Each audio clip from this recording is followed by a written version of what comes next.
Welcome back, another episode. Aisha Hinds, often known as Hen, laughs as she tells TV Line, literally didn't even get one episode off to be happy. We had this lovely montage at the end of last week's episode where we were all together, and now we're right back in the thick of things. In terms of risk, it doesn't go much farther than when Denny is out trick-or-treating and almost dies after being pushed against a home by a car. As any frightened mother would, Hen reacted by acting quickly to save her child's life, which led to one of the most terrifying scenes in recent memory on the show. Hinds credits the intense sequence to the strong bond she and Pratt have developed over the course of 8 seasons. When it comes to capturing their mother-son relationship on screen, she says, that makes it a lot easier, almost too easy sometimes. There are times when I'm genuinely trying to control my feelings, but then I turn to face him, and my heart just explodes. The fact that Hinds is also close to Pratt's mother, Denisha, who has been a regular on set for the duration of the program, doesn't hurt either. Hinds remembers that during this specific session, Denisha checked in with her kid and gave him a silent "Are you okay?" thumbs up.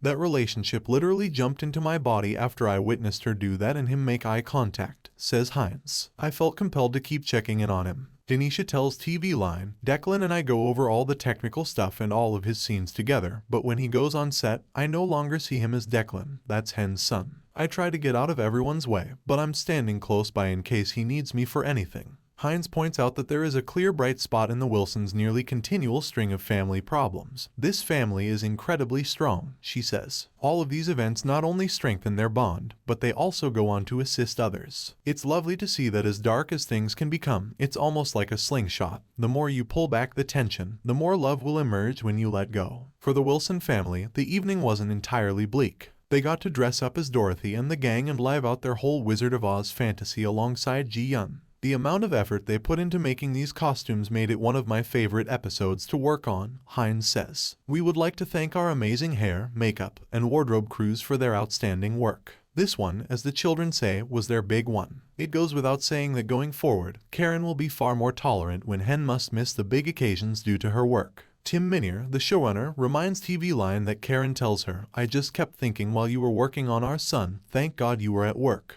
Everything I wanted to accomplish with this episode was captured in the way Tracy Toms delivered that line. Now that the Wilson family is safe, we can focus on the second shocking revelation of the week. Buck is cursed. Buck unintentionally bought the real corpse of an ex-outlaw named Billy Boyles when acquiring a corpse dummy for the 118's haunted house. Instead of simply visiting a dermatologist, Buck researched the cause of the actual boils that started to form on his face and concluded that he was a victim of Billy's curse. As the episode came to a close, Buck realized that Billy wasn't merely cursing people at random. Rather, he was pleading for assistance because his friends had abandoned him while he was still living. Buck thought that by going to Billy's grave and recognizing his suffering, the curse would be lifted and his boils would go away. Minear affirms that Buck did break the curse, even though he was still suffering at the end of the hour. As Minear reminds us, Tommy was skeptical the entire time.